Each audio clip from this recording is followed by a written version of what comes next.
અમરેલી જિલ્લાના એસપીએ ધારી તાલુકાના ઝર ગામમાં વ્યાજખોરી વિરુદ્ધ પોલીસે મહત્વપૂર્ણ કાર્યવાહી કરી હતી. એક સામાન્ય ખેડૂત પરિવારની 18 વીઘા જમીન વ્યાજખોર ડોક્ટર પાસેથી મુક્ત કરાવતા કામગીરીથી પ્રભાવિત થઈ ગૃહમંત્રીએ અભિનંદન પાઠવ્યા હતા કે જયસુખભાઈ સોલંકી અને તેમના ભાઈએ વર્ષ 2020માં ખેતીના કામ માટે ડોક્ટર મેથિલ ફળદુ પાસેથી 3% વ્યાજે 50 લાખ રૂપિયા લીધા હતા. પૈસાની ઉઘરાણી દરમિયાન ખેડૂત પાસે રકમ ન હોવાથી આરોપીએ બળજબરીથી બંને ભાઈઓ પાસેથી 9 વીઘા જમીન પચાવી પાડી હતી. આ જમીનમાં કેરીનો બગીચો પણ આવેલો છે.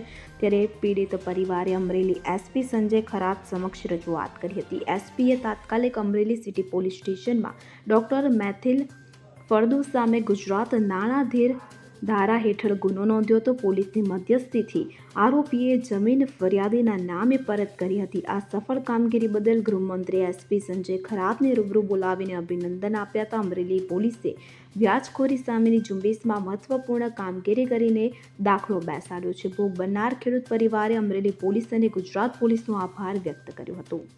Bureau report CN24 news. હવે જુઓ દેશ દુનિયાની તમામ ખબરો તમારી આંગળીના ટેરવે. ઉઠાવો મોબાઈલ અને Google Play Store પરથી ડાઉનલોડ કરો અમારી CN24 ન્યૂઝ મોબાઈલ એપ.